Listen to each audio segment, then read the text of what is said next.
Everyone from the virtual Daytona International Speedway. I'm Hannah Newhouse, joined as always by Rusty Wallace, and it comes down to tonight, Rusty. We're sending them loose on the high banks of Daytona International Speedway for their final opportunity to lock into the championship race.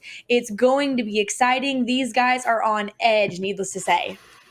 Yeah, the stakes have been high all season, but they do not get any higher than this race. One wild card race, one more chance to punch that ticket to get into the championship. And the best part is these drivers have known it the entire season. They've been building this car behind the scenes, perfecting it, just working out all the little just kinks here and there to bring their best opportunity, their best car. This is like their Daytona 5. This is a championship in one race. Winner get in. I can't wait what they're willing to do to get into that championship, Hannah. This is, we're setting ourselves up for something special. Yeah, it's a win and you're in situation. We've got 6 drivers already locked in that have locked themselves in throughout the regular season by winning those segments. They will be participating in tonight's race, an extra $2,000 also up for grabs. So, hey, not only can you win this race, Rusty, and lock yourself into that championship, but you're going home $4,000 richer. It's a pretty good payday, I would say. Yeah, you know, Justin Brooks, he's not going to hold back. Already won 6 times this year, but he still wants that $4,000 check. And the rest of these drivers, they're not going to hold back. They're going to want to get that $4,000 payday. But man, the most money we're awarded all season so far to date, and it gets them to the championship. It's just anything goes. Well, let's take a look at those showtimes and how things are going to roll off this evening. Again, your Xbox race will roll off first, so they will roll off about 10 minutes from now. So stick along with us here. Green flag following shortly after. And then the PlayStation race about 8:45 p.m.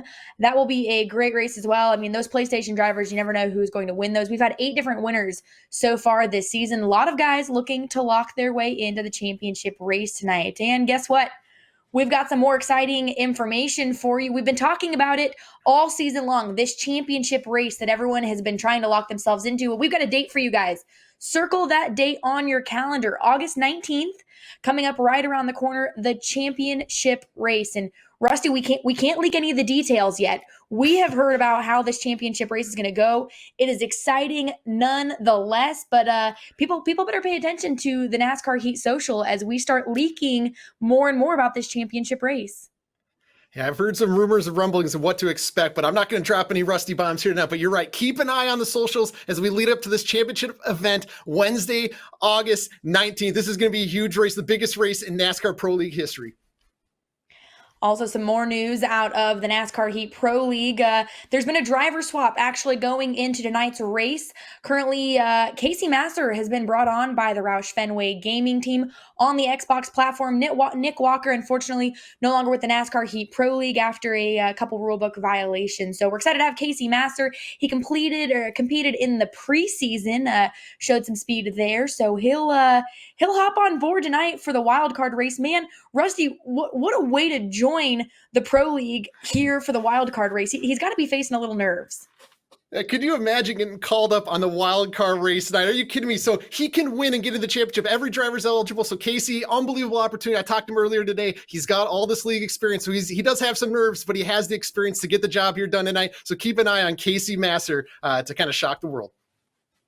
Well, we've already talked about it. A couple drivers have already locked their way into that championship finale on August 19th. Take a look at those drivers here. In segment 1, right off the bat, Justin Brooks decided he was here to compete for a championship. And so he locked himself in on the Xbox side. And Maxwell Castro started the season off strong on the PlayStation platform and locked his way in. But season 2, we saw 2 different drivers, Rusty. And we're looking at segment 2 here. Daniel Buttafuoco locked his way in. He's been Justin Brooks' best competition. And then the most controversial driver on the PlayStation 4 side, Brandon Gritton, he's been fast all season. He punched his ticket into the championship back in segment 2. And man, that segment 2 final race was wild. Whoever pretty much won it locked themselves in, and it was Gritton. And in the final segment here, just a week or so ago, we locked in 2 more drivers. Slade Gravitt again for the Xbox platform, and Josh Parker had that segment locked for the PlayStation drivers. But again, 2 more drivers will lock their way in this evening for that championship.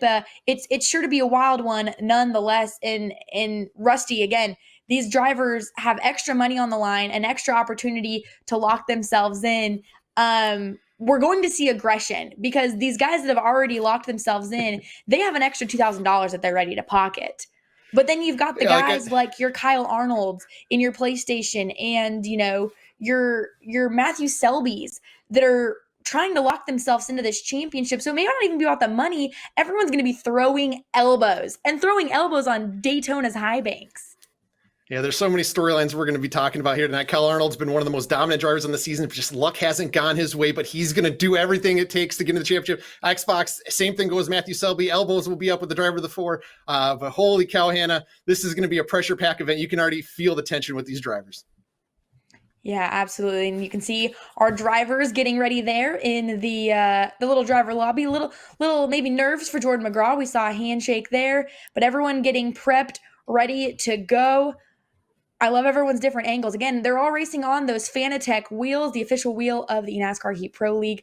They look good here, Rusty. I like the little NASCAR, stripes up at the top of it, but everyone looking good for this wild card race.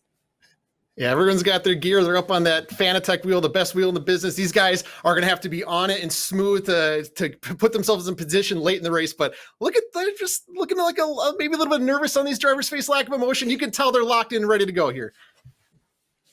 Yeah, absolutely. All of these drivers been practicing and they qualified last night, so they're ready to go. And the practices have gone pretty much like you've expected them to. Everyone practicing as though it is race day, so it'll be interesting to see if we're able to go, through these green flag laps. We'll get you those race details just shortly on how everything will go down, but fuel mileage is definitely going to play into factor here. And they've planned this race out just perfectly, Rusty, so that these guys cannot make this a one-stop race. They're going to have to make multiple trips down pit road.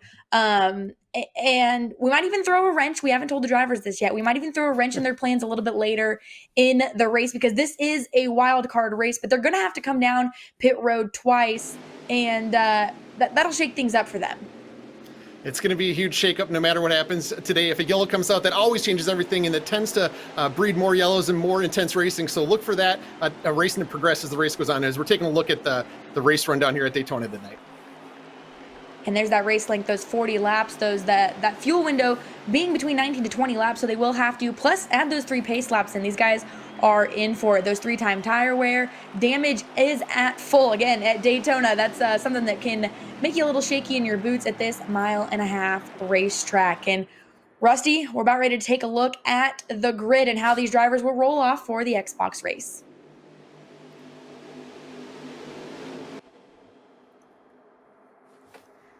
Again, these guys qualified last evening, and they set the field here. So your front row, hey, to no one's surprise, Justin Brooks on the inside, and outside of him is Daniel Buttafuoco.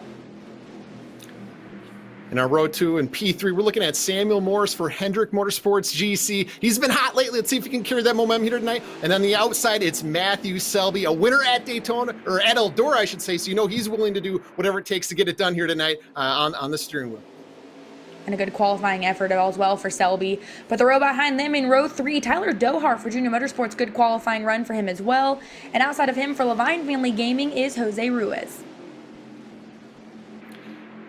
This is an exciting row right here. Luis Zader, the young rookie for Chip Ganassi Gaming, your number 1 overall pick for Season 2. He's looking to fulfill that potential here tonight and get to the championship. And on his outside is Slade Gravett, your Season 1 number 1 overall draft pick. And he is your Segment 3 winner by overall points. He's going to be a threat to win here tonight at Daytona. And taking a look at row 5 on that inside, Riley Ogle for Go Fast Gaming. And Jordan McGraw, we saw him again doing the little finger tap on his steering wheel in the driver's lounge. Maybe a little nerves for that RCR Esports driver in the 5th row. And he's definitely got a lot to prove. And Diego Alvarado, he's also has a lot to prove. He's rolling off P11 for Petty Esports. He's had some rough luck, but he said he's going to do whatever it takes here tonight. So look for him to reverse that luck and try to win and get into the championship. And on his outside is Brian Tedeschi. He was strong in Season 1 for Team Penske Esports, a title contender. He's looking to put them back in championship contention here tonight. And the final row trying to make their way to the front and rounding out the field, Matthew Heel for Gibbs Gaming. In outside of him, the newcomer to the NASCAR Heat Pro League for the season, making his start here, Casey Masser for Roush Fenway Gaming. So excited to have him in the field as well as everyone now lined up. That is your starting field for the Xbox platform. Tonight's race at Daytona. We're getting ready to go green. Any last thoughts here, Rusty, as we get ready to send them for $4,000 and a chance to race in the championship? You know me, I'm ready for anything and everything tonight. Buckle up, viewers. This is going to be an insane race. It's a wild card. They're willing to do whatever it takes to punch that ticket again. We're looking at the front row here with Justin Brooks, Diablo Fuku. Let's see if they're willing to work together and kind of keep the drivers behind them. But just look for the aggression. Look for guys to play defense on the bottom of the racetrack. And get your popcorn ready. This is Daytona. It's the wild card. Hey, let's go. Your front row, Daniel Buttafuoco, Justin Brooks.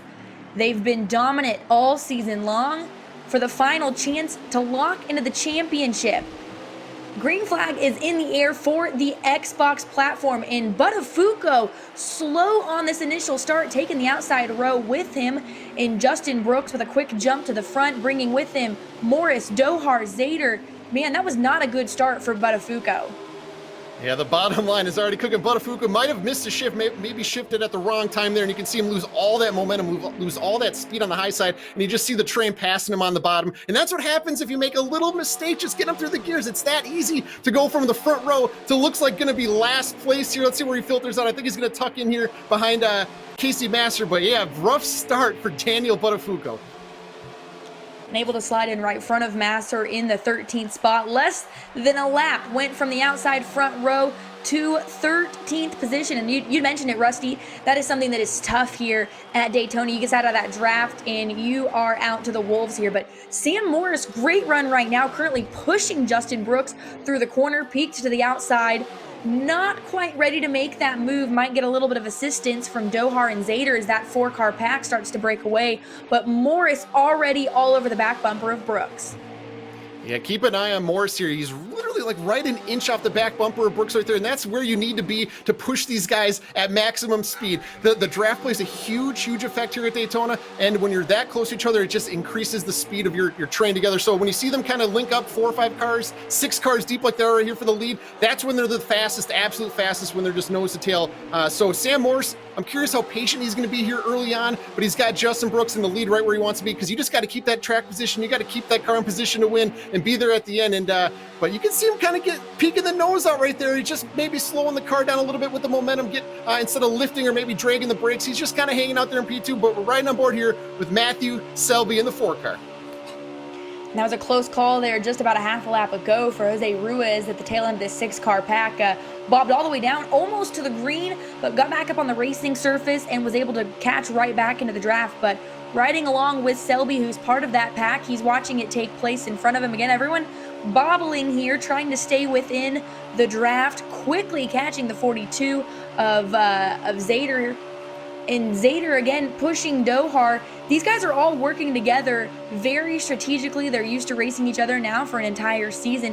Dohar, though, we've been watching him, has been continually peeking out. He's waiting, for Sam Morris to make a move. He thought about it that lap, but I think Dohar is the waiting duck right now. He's going to follow Sam Morris. Yeah, keep an eye on Tyler Dohar tonight. He's been one of those drivers that has had this race circled all season. He's been building his car specifically for this race because he thought he might be in this position where he would have to win to get in. So he's been grinding this car all year for Junior Motorsports. He definitely has that confidence. He has the patience and the ability to get it done here tonight. And he led laps at Talladega earlier this season, so you know he's got that experience and knows how to get that car up front and around these guys. So keep an eye on the driver of the 88 here tonight as he's riding in P3, just kind of hanging on and cruising right now. Man, impressive run thus far by Sam Morris, battling with Brooks, who's been, undoubtedly the standout in the Xbox division, along with Daniel Buttafuoco. But we're starting to see a second row go now. Outside, it looks like you might have, is that Slade Graven on the outside getting a push? We're looking at Tyler Dohar. He laid back through turn 1 and 2, timed it perfectly, and that's where you're going to have to make passes here at Daytona, is getting the momentum, getting the push down the backstretch. He almost timed it perfectly, but the high line has to work even better together than the bottom line if you're going to make a pass in the high side. But right now, they're nose to tail. They're trying to make it work. Let's see what they can do here down the backstretch as Tyler Dohar is up in front of Luis Zader, push on his back bumper, but Brooks, looks like Matthew Hill might have had a little moment right there. Let's see if he can stay in the draft. He might lose it here. It's a big, unfortunate deal for the driver of the 51 if he's out of the draft. Yeah, tough break there for Matthew Hill. You'd mentioned it, maybe made some contact with the wall. That second groove not panning out for Dohar like he'd expected. Ruiz dropping back with him as well, as that group went from about 7 cars to now just the lonesome 2 or 3. Zader now tries to tuck down to the bottom of the pack in the 11th spot as Dohar continues to kind of slip farther back. You got to get some help, like you'd mentioned, Rusty, if you're going to make that outside groove work. But Sam Morris is just waiting to make his move. 34 laps to go, pushing Justin Brooks. And Brooks, this has got to be fun for these two drivers because Selby is right there waiting as well. But Justin Brooks is one of the most talented drivers we have in the Pro League right now. And to have someone like Morris literally be touching your back bumper every single lap, these guys are having a lot of fun right now, needless to say. Yeah, this is what, as a leader, this is what you want to see. You want the guys right on your bumper because if they start to leg back, you know they're starting to plot a run to get around you. But Sam Morris and Matthew Selby, they're sticking to the script right now, pushing Justin Brooks, staying on the bottom because that's the safest and best place to be typically. But Slade Gravett is making the high side work. He saw what Dohar did a couple laps earlier, but he's going to try to time it out better this time. And the coolest thing about Slade Gravett as a driver, the way he manipulates the wheel, he has such a finesse approach to steering that thing. So he's not scrubbing speed through the corners. He's not scrubbing on exit. He's going to be carrying the momentum down the backstretch. I'm curious what he can do here, but it looks like he pulled back in line, but he's saving those notes for later as he's working his way from the back to the front. These guys are just learning these little like tips and tricks for maybe they can kind of save for the final push to the finish at the end of the race. Matthew Selby with that good run that we saw at Eldora, was in the contending spot, was granted that win on the Xbox platform. He's been looking for another breakthrough performance like tonight, and he is in that spot. He has to win in order to get in, as does Sam Morris and Jose Ruiz. But Afuco already up to the 6th spot after slipping back on lap 1 to the 13th position. Quickly making his way back to the front, though, and I would highly expect to see him in contention. Ooh, looks like we're getting another run for Gravett here, getting some assistance. A couple drivers jumping out to try and assist him in that run to the front. We're getting a second groove starting to work in, another pack forming, including, looks like we've got Buttafuoco, maybe Zader trying that outside groove once again. A couple of cars joining as well. Gonna take a lot of effort, Rusty, to get this push all the way to the front to contend with Brooks and Morris. Yeah, keep an eye on the 21 of Slade Gravett. He keeps continuing to practice the outside run. He's just going to keep doing it and do it until he figures out how to get it right. And you watch him get these runs on the backstretch like we talked about. You got to get the momentum off of turn 2, run on the backstretch. But we saw that last lap. He kind of revealed maybe a little bit of trick up his sleeve where he kind of pulled down on the door of the rear quarter panel of the cars on the inside. Maybe got a little side draft. So he maybe revealed a little bit of strategy there. Maybe he was testing to see how much speed he could get from side drafting down there. But keep an eye on the 21. He's just kind of plotting this race out, getting experience, see who can work with him well. So look for him to go from back to the front throughout this run. 31 laps to go. We're starting to get close to a fuel window, roughly 10 laps before these drivers are going to have to make their way down pit road. Probably even less because, again, we did have 3 pace laps prior to the start of today's race, intentionally so that these guys are put in that strategy window. And a couple guys are a little bit better than fuel strategy. Ooh, Sam Morris down below that yellow line was going to try and make a move on Brooks, but decided better of it and slipped back in the line behind him. A pack once again starting to form of about 6-7 cars. Diego Alvarado pushing the remainder or the back end of this pack. Matthew Selby starting to get a little impatient, though, ready for Sam Morris to make a move on Brooks, so he may try and make one himself, Rusty. Yeah, you saw him taking a little peek there below the double yellow line, and it is important to point out here tonight that you cannot pass below the yellow. As I say, it looked like Sam Morris is taking a little bit of peek, but the drivers will receive a warning if they go below it or if they block somebody below it. So just like real life NASCAR, they're going to penalize these drivers here today. So they're taking a look at the entire track, the entire pack. So no going below the double yellow, and I know it's really tempting, especially on the back stretch when you get the big runs. But you got to kind of stay in line. But Sam Morris is getting a run on the back, taking him high on. Oh, he pulls back in line. Thought better of it, but he definitely had an opportunity right there to maybe put it on the outside of Brooks, side draft him, and maybe look for an opportunity to take the lead. But Sam Morris thought just more cautious there and big picture there and pull back into P2 on the bottom because that's where you want to be. We're right on board here with Diego Alvarado. He's right where he wants to be. He's just kind of still staying in here with the lead pack, just clicking laps so they get to the pit window here, which we're a little bit halfway through at this point with 28 to go. Expect him to maybe pull off in about could be anywhere from 6 to 9-10 laps here. Curious what these guys have been doing here while they've been saving in the pack. And Justin Brooks, while he's been out leading this thing, he's been burning fuel more than anyone. So maybe Brooks will be the first guy to pull off. So interested to see how the strategy is going to play out here today. And Alvarado, again, we're riding along with him for Petty Esports, a veteran, as we can call him here in the eNASCAR Heat Pro League, was part of the inaugural season last year and returned with his team this year. One of our West Coast drivers, something that we don't have a lot of here in the eNASCAR Heat Pro League, but it is cool. We do have drivers from all across the country competing here. Woo! Sam Morris gets down below the yellow line, bobbles back up into it, gets into a couple drivers, able to hold on to it. But we may have, yep, we've got a car slow in the wall back of the pack, so the yellow flag is out. We'll have to see what just happened there, but it looks like maybe Sam Morris tried to make a pass for the lead and got into Justin Brooks. Yeah, definitely some contact for P2, P3 around in that area with Matthew Selby and Sam Morris. Maybe they were trying to make a pass for the lead there. Maybe if we can get a replay, we'll be able to analyze it a bit better. But, hey, these guys are going for it early in the race. They're trying to make passes while they can. Yeah, I like it. They're not holding back. They knew the pit stop was coming, but they don't care. They were just out there competing and driving. And sometimes things happen quick at Daytona, especially it's such a narrow racetrack. And if your momentum gets cut off there late, we'll ride on board here with Justin Brooks. This will be the perfect view to see what happened between these drivers. A little bit of leg spike right there from the server. So it's just a racing incident right there. Nobody's fault. It's just part of racing sometimes in the online lobbies.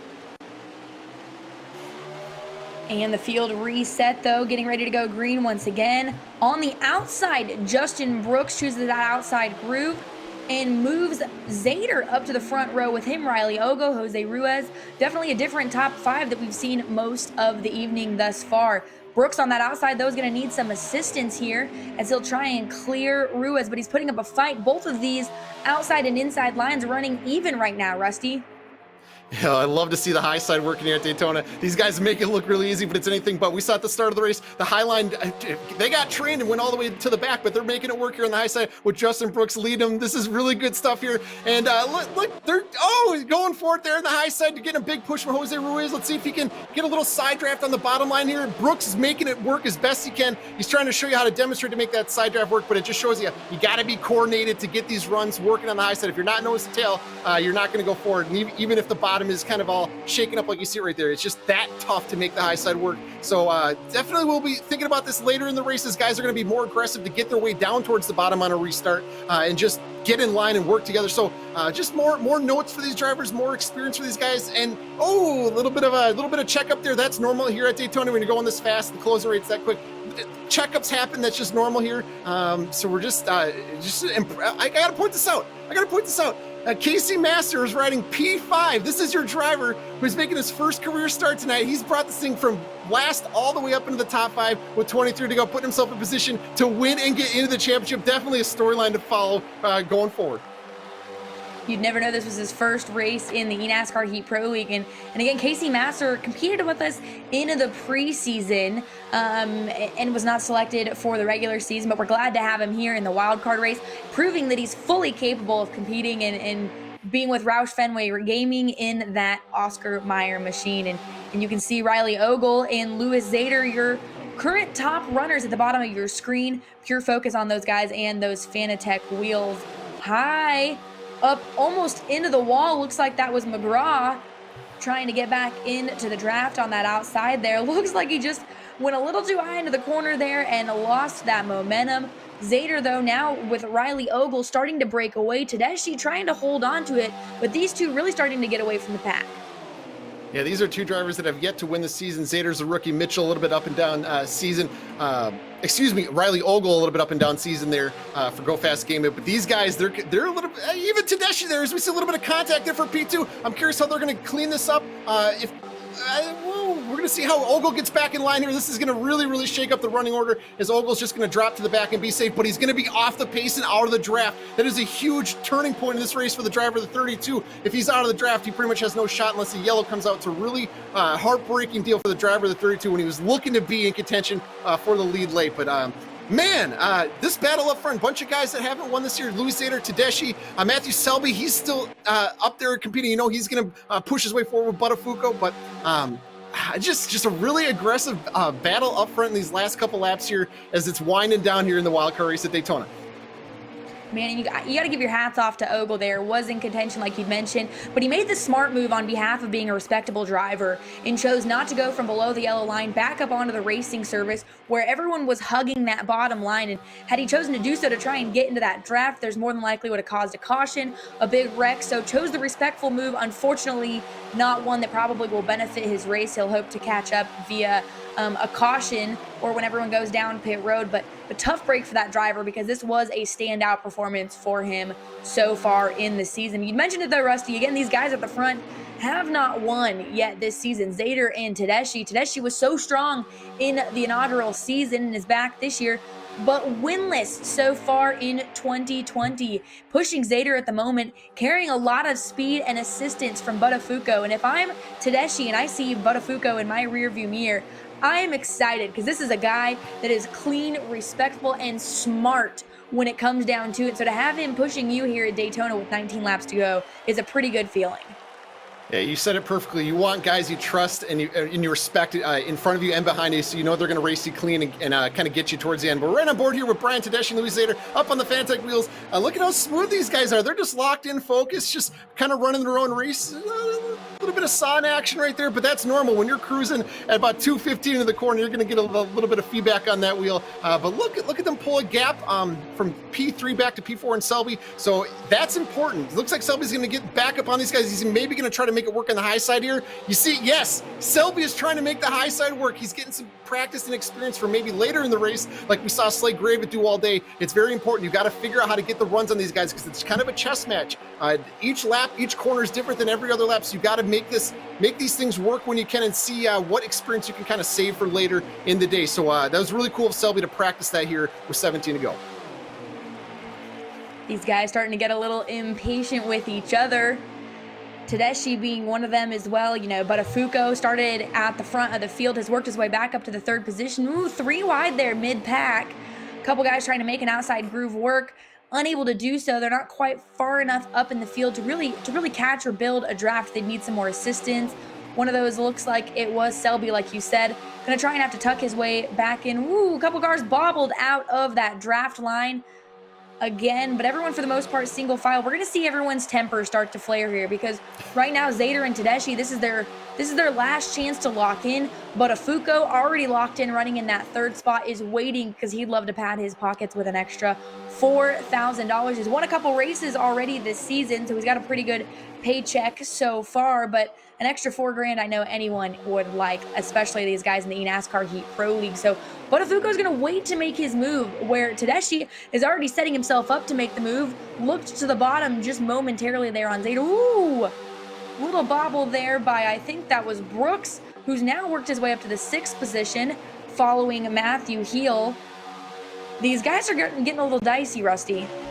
Yeah, I'm still keeping an eye on Slade Gravett, the 21. He always attempts to make the pass on the ice. He seems to be the only guy consistently going up there, but every other lap he goes up there, but then guys kind of ditch him and they leave him out there to dry. He got some luck there and he's able to pull it back down in front of Justin Brooks in P5, but Slade Gravett, that is the one driver who is getting all the notes, all the experience to put himself in position to make the pass late in the race, because some of these guys that are riding in P2, P3 right now, Tedeschi and Buttafuoco, they don't have the in-race experience and kind of knowledge to really know how it's going to play out. So Slade Gravett is getting invaluable experience to try to win this race. So I'm still really keying in on the driver of the 21 to work his way forward because he's making moves. He's getting that feedback from the draft, the car, everything. So but yeah, this has just been a really impressive run so far. These guys are keeping it clean, even though we're getting down towards the end of the race. We talked about patience earlier. Push is going to come to shove, and you need to shove at Daytona to make the draft work, but sometimes you can shove these guys up in the wall. Things happen quick at Daytona with a narrow track, well, especially when you kind of stuff it down to the inside of maybe turn 3. Just if any little window opens up, you're going to put it in there and move the guy up out of the way. So look for that as this race progresses, is just any type of space you can think about putting in car, guys are going to try to put a car there. But yeah, there we go. Slade Gravett on the high side again with a big push from Justin Brooks and Matthew Selby. This is good racing here today at the wild card at Daytona. And again, that's a good group to be pushing you as well, to have someone like Selby, who's carried a lot of speed as of recently, and Justin Brooks, for that matter, one of the best in the Pro League, pushing you to the front. These guys have raced plenty of times. New leader, though, Slade Gravett with 14 laps to go. brings with him Justin Brooks and Zader. They'll tuck down in front of Tedeschi. Selby, unfortunately, not quite able to make that cut. Gave them the assistance, gave them the push to the front, but not enough room to slide into the draft. So tough break for the Selby there. He'll have to slip to the back, try and get some more assistance, and another run to the front. So Selby now back to the 11th spot. But Slade Gravett, again, is already locked into the championship race on August 19th. Brooks is locked in as well. So at this current moment, Rusty, let's say the checkered flag flies right now.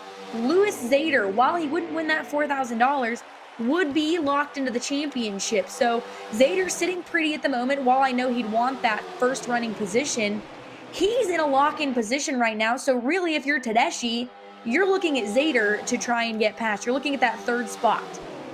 Yeah, you said it perfectly. These drivers are kind of racing a race within a race here. Zader doesn't need to win. Like you said, the segment winners, it doesn't really matter where you finish. It's all about the guys who haven't won a segment this year and the top finishing guy in that pack. And Louis Zader right now is in that perfect position. So even though he is in P3, he's got to outrace Tedeschi here. So he's going to keep an eye on that mirror and look for the big runs behind him. So he's got to play defense here while he's kind of playing it safe on the bottom. And I got to do another quick shot at the Slade Gravett. He was practicing that high side, practicing the high side, and he finally got the perfect partner in Justin Brooks to make the high side work, and they somehow cleared the leader together and pulled down in front of Louis Zader for the lead. So we talked about getting that in-race experience playing off huge right now for Slade Gravett, the 21 with Brooks behind him. So, but anything can happen as we're working our way towards the end here, and I think fuel might start to creep into the picture. These guys I've been pushing really hard up front. Are they going to have enough to make to the end? I don't know. I don't think so. But so maybe Matthew Selby, I know he's back right there in P10, but he could be saving fuel to maybe try to make it work to the end, but it might be too far into the run at this point. But let's just look at these two drivers up front on the Fanatec wheel, Louis Zader, Brian Tedeschi. These are your two guys right now in contention to punch their ticket to the championship. So just interesting. Oh, a little bit of bobble there from the 22 carrying that speed off at turn 4, but they're just kind of cruising right now in that top 5 position. Man, you read my mind there. I was about ready to get ready to go to you on the fuel. I'm like, hey, we had a caution early on in the race, but haven't had one so far the rest of the race. So these guys have got to be getting close on fuel. And maybe you can add to this, Rusty. Tyler Dohar, he is king of fuel mileage, king of running just far enough back. He's not in the draft at the moment, currently pretty far back. But I don't recall him really being involved in any incidents. So unless something happened on that first caution on pit road, he's hanging out there by himself, 16, almost 17 seconds behind the leader. Could he be pulling something out of his sleeve here on a fuel mileage strategy? Because if anyone's going to do it, it might be Dohar. You're absolutely right. He could be pulling a trick on the entire field right now, and he's so lucky Riley Ogle dropped back to the pack with him. So maybe they're working together. Maybe they strategized this thing together. They got on the radio together and they coordinated this. But yes, they're going to be saving potentially a ton of fuel back there. These guys come into these races with different gearing setups, different approaches to how to find speed, save fuel, everything. So Tyler Dohar is one of these guys. He's going to bring the hot rod, but he's also going to bring a car that can save fuel better than everyone. So keep an eye on that 88 as we're coming down to maybe 1 or 2 to go. He could be putting himself in position right now to win this race and punch his ticket to the championship. So great call there, Hannah. They could be saving fuel there in the back. And good to have a partner if you're going to try something like this. You'd mentioned like Riley Ogle to help him get there. 8 laps to go. Gravett still your leader over Brooks and Zader Tedeschi. Buttafuoco, your top 5. Buttafuoco, again, was up at the front there, still looking to try and make his way for yet another win in the 2020 season before they head to the championship finale. And again, follow social media for NASCAR Heat over the next couple weeks. We'll be dropping hints and dropping more clues on this championship finale, including where we're going racing, as well as the format in which these guys will race for a championship, because they're all going to be racing against each other, Rusty. It is not going to be just an Xbox and a PlayStation. We're going to crown one champion only, and they're all going to be playing on an even playing field. Yeah, you might have let too much information slip right there, Hannah, but yes, last year it came down to the team championship. This year it's about individual drivers, so it's just going to be about who finishes ahead of everyone next week, or in a few weeks, Wednesday, August 19th for that championship event. It's going to be the craziest event. You can't, like, if you're going to sit back and think of a championship event, it's going to be even more wild, incredibly high stakes throughout the event. So like we talked about, keep an eye on social media where there's going to be teases, there's going to be hype to build up this thing, because you haven't seen anything like this in the NASCAR Heat community, period. We see guys run their own leagues, their own tournaments, their own events, but that this is going to be a unique special event for the championship race in the NASCAR Pro League, because guys are pulling down into pit road. Let's see if they can keep it clean here. Riding along with Tedeschi, everyone checking up super quick. Oh, Sam Morris with some contact on pit road. A lot of our leaders just came down pit road, Buttafuoco. But hey, we saw Ogle and Dohar pit just a lap or so prior. So we should see them cycle through to the front of the field here momentarily. Buttafuoco, though, now your leader. Heel, Selby, Masser, and Alvarado, your top 5. So we saw Brooks, Morris, Zader, Gravett, McGraw, and Tedeschi come down pit road. About half the field that came down pit road. We would expect to see the rest of the field come down as 6 laps to go. These guys cutting it close. We've now broken up this big pack that we had, and this is going to highly affect the racing for the remainder of the race, Rusty. Oh yeah, it could be some troubles for these guys pitting right now. It's separated from the main pack. Buttafuoco's out there on an island, this without the help from the draft from behind him on Matthew Heel. So this could be issues for Buttafuoco, but I'm curious how this is going to cycle through on the backstretch as these guys pull up on the backstretch here. And it is important to note, there is a blend line. These guys have been told that they can't pull up on that double yellow line there through the turns. They got to wait till they get to the backstretch, get to the white line, and then pull up into the field. So we do have procedures there, but this is going to be an interesting race to see how this thing filters out. Buttafuoco could be saving the field here, but I expect him to pull off right now. You're by yourself. You got to pull off here. We'll see what he does, but this is just changes everything. The guys that were up in the top 3, top 5, by coming in a lap or two later, that kind of maybe put them out of contention, but maybe Buttafuoco, by riding in P3, P4, he was saving just enough. He could have been just pulling a trick on the whole field there, just kind of riding there, just being patient. So keep an eye on Buttafuoco. He might be trying to make it the distance at this point. It might be his only chance to win the race at this point. So he's going all in here. Man, he's big time gambling here in the wildcard race. And that he was running about 4th or 5th before everyone split down pit road. 6, almost 7-second lead over second place of Matthew Heel. So he's got to be thinking to himself, if I can get a far enough lead over the rest of the field, maybe I can make something happen if I call it close on fuel or have to coast the line. But Heel, about 7 seconds between himself and Alvarado. Everyone pretty spread out right now. You got a pack of cars 4th through about 9th that are really working together. Ooh, a little bit of a hornet's nest. These guys aren't going to be able to get to the front if they wreck each other before we get down. Oh, but Buttafuoco to pit roads, your leader, now down pit road. Apparently, he does not think he's going to be able to make it, Rusty. Yeah, he's just going to get a teeny little splash of gas, absolute minimum amount you can get to save some time on pit road. No tires for the driver of the third team. We see, we might have saw McGraw swerving in the back of the pack, maybe having some issues there coming out of the corner, but Slade Gravett took the lead here as these pit stops cycled through. He made the high side work once again with Brooks, and they pull out in front. So right now, as the caution comes out, and this will change everything. I'm interested to see what happened here. Maybe it was an issue with McGraw on the backstretch, but this caution late in this race with this wild card, this is the last thing Slade and this lead pack wanted to see. Wow, this, like you said, changes everything, Rusty. With only a handful of laps to go, it's going to be a shootout. It's going to be a green-white checkered for these guys for the championship finale to lock themselves in. We're going to have the field bunched back up again, and someone that was the leader now is going to have a full field of cars right behind them, thirsty for that extra money, for the potential chance to race for a championship. This is going to be insane. Oh man, I got chills, I got goosebumps. This is absolutely nuts. As you said, we're coming to green here. Let's see how the pit cycled through here for the lead. Looks like Gravett is on the outside. That is not where he wants to be coming to green, but man, Matthew Heel is putting himself in position to win with Diego Alvarado on the high side. We're going green at Daytona in the wild card race. Matthew Heel on the front row with Alvarado, but Buttafuoco on that inside groove, pushing Diego to the front. Pushing Matthew Heel. Alvarado apparently on the outside, not working well in that high groove. We've seen it all evening long. They're pushing each other though. Buttafuoco, Brooks now to the 3rd spot. Gravett behind him. The cream of the crop is rising to the top here as those 3 again already locked in, pushing Matthew Heel. Heel not won yet this season. 2 laps to go at Daytona. Buttafuoco starting to break away. Ooh, we're getting a bounce. Caution potentially. Alvarado into the wall, taking about the back half of the pack with him. I would expect to see a caution come out there because a lot of cars involved, and there it is. Caution. There is the yellow. Once again, they're breeding. Cautions are breeding cautions here, Rusty.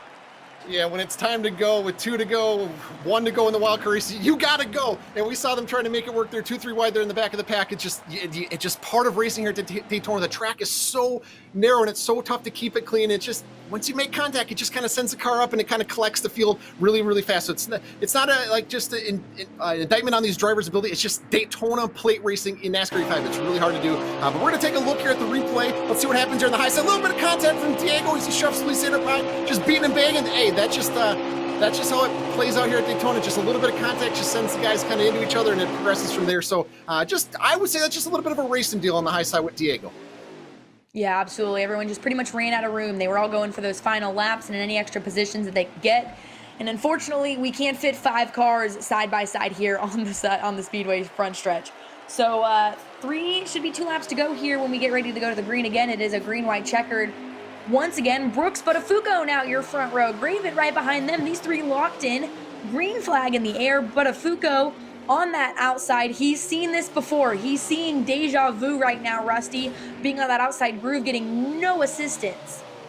Yeah, Buttafuoco's dropping the back, but I have to point out, Tedeschi made an incredible move to yank that car down to the inside of the bottom of the racetrack to put himself in position to win this wild card race. He's sitting there in P3 because if Brooks or Gravet finish this thing out front and Tedeschi's in 3, he's going to punch his ticket into the wild card. So Tedeschi might have had the clutch move of the race to force his way down to the bottom line, but keep an eye on these guys, P3, P4, P5. This is where the winner of the wild card is going to come into play. And I'm just curious who's going to ride and who's going to go, but look for Ruiz to maybe leg back a little bit here through turn 1 and 2 to get a huge run on the backstretch with Jordan McGraw. This is going to be an insane finish here coming to the checker at the wild card at Daytona, Anna.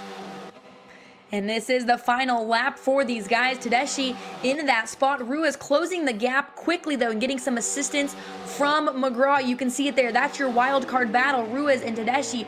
Tedeschi, pure focus, not willing to give up. Right now, he is safe. He's not going to try and contend for this win. He just needs to keep Ruiz in his rearview mirror. But Ruiz at the back bumper on the high side, going to try and get some assistance. Not a big enough run. A little bit of a block. McGraw now all over the back bumper of Tedeschi. They're coming down the front stretch. Tedeschi has the spot. At the moment, they bounce off of each other. McGraw potentially into the wall. Checkered flag flies. You can see it. There's your emotion. Brian Tedeschi will race for a championship here in the eNASCAR Heat Pro League. Incredible wild card battle here on the Xbox side. Congratulations, Brian Tedeschi. We saw him coming to the finish there. The high side was working with Ruiz, but he didn't have any help. But coming through the travel, McGraw looked to have the momentum on the high side, but Tedeschi closed the door and said, I'm going to the championship. So congratulations to Brian Tedeschi, part of Team Penske Esports. Man, wild finish. And a couple of these drivers definitely a little frustrated, but it's been a phenomenal season thus far, Rusty, for these guys. And we'll see them again once on track. But for someone like Tedeschi, we talk about getting that first win being tonight here at Daytona. What a place to get it. I mean, if you're going to win any race all season long, well, besides the championship one, but we'll get to that in a few weeks. But to win a race tonight and lock yourself in, it wasn't the win, it wasn't the $4,000, but hey, he did exactly what he needed to do.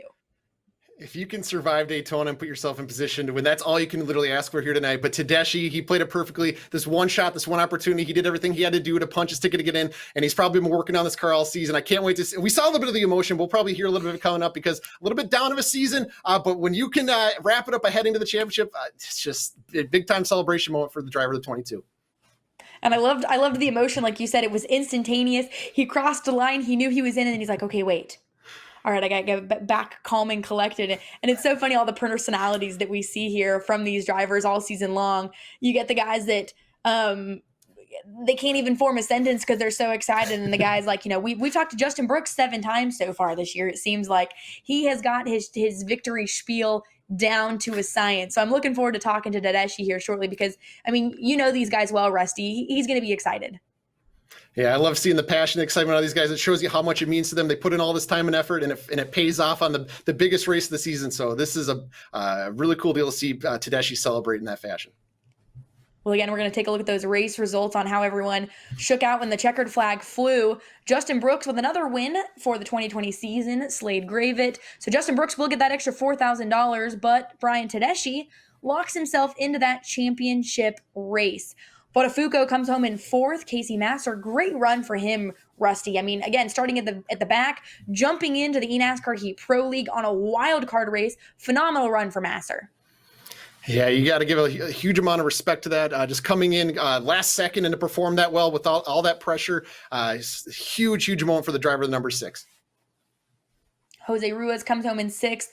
Matthew Heel in seventh place. And rounding out the rest of the field here for your Xbox drivers, Sam Morris was up front there, Rusty, but comes home in the 8th spot.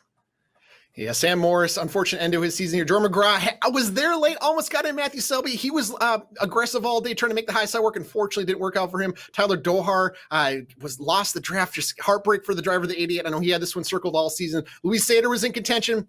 Just the way racing played out at Daytona kind of took him out of contention late. Same for Diego and Riley Ogle. But just an incredibly competitive race here on the Xbox wildcard race. And we've got another race coming up not far from now. Those PlayStation drivers, it'll be their turn here shortly. We've seen so many different winners throughout the regular season, but only 3 have locked their way in. But before we do that, we're going to talk to the guy that is locked in to the championship race. That is Brian Tedeschi for Penske Esports. Again, a returner here in the eNASCAR Heat Pro League. Tedeschi, you did it. You placed yourself just perfectly to lock yourself into the championship. But I have to ask, coming to the checkered flag, you see McGraw, you see Ruiz in your rearview mirror. Those are the 2 that you have to beat. What's going through your brain? It's just really tough. It's kind of do or die. It's like a typical Saturday night last chance race. The winner moves on, everyone else goes home. So you got to do what you got to do. I saw him coming in the mirror. I saw him laying back in the run, and it looked like the run died. And then the 3, I know we got to do it there at the end. And I don't like to race like that. I mean, I try to race people clean, but I mean, this is big. I mean, there's a lot of money on the line, a lot of purse money. And at the end of the day, it's just you got to go for it. And we took a move. I just don't even know what to say right now. Super excited. Yeah, I love seeing the emotion, the celebration after the race. But talk to me about just maybe the meaning and how exciting this is for you and your team. Team Penske was a championship contender last year, but Rothko won a race this year. Just talk to me just about going into this championship event. What are the emotions? What are you feeling right now after winning this wildcard race? I think it's really good. Really happy to move on to the championship. The whole Team Penske Esports Bunch, they've been behind me the whole time. Corey, my teammate, David Hovis, and the whole team back there, they're just amazing to work with and supportive. I feel like our finishing position, a lot of these races wasn't respected. The effort that Corey and I put in, and this pays back. So we're in the championship. It'll be tough with Slade, Dan, and Brooks trying to see what we can do, see where we're going racetrack-wise, but we're going to be putting in a lot of work these next couple weeks. Got a big chance at this. So don't count us out. But like I said, huge thanks to Team Penske, Shell Pennzoil, everybody, just all my supporters. It's awesome. And quick last question here for you. You'd mentioned it, that last lap here. And many of the races that we've had throughout the season, you've used a little Rubbins racing, elbows up throughout most of the race. But you come from a short track background. You're a driver yourself amongst the short tracks and late models. How much of that actually goes into tonight when you're setting up drivers and you're watching them in your rear view mirror? How much of your short track experience really plays into your eNASCAR Heat driving capabilities?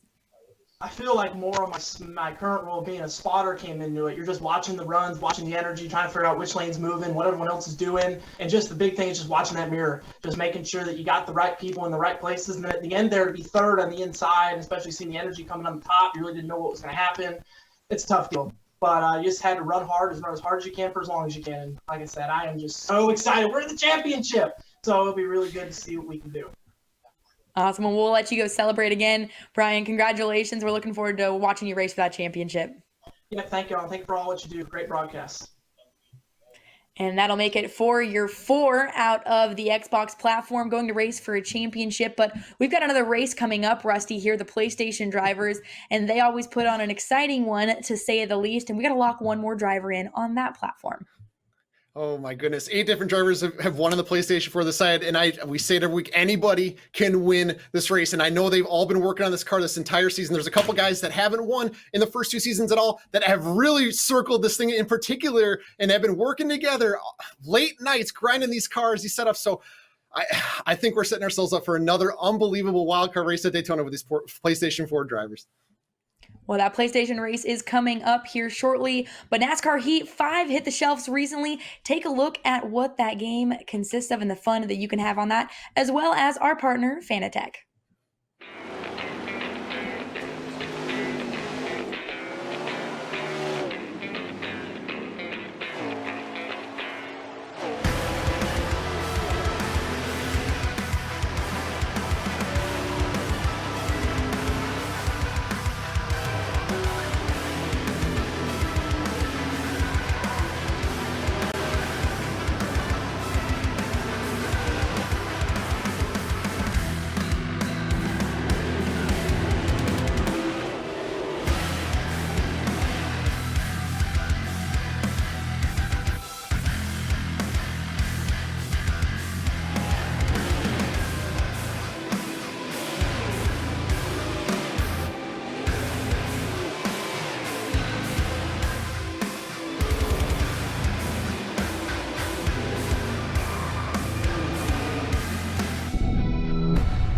NASCAR Heat 5. Refuse to lose.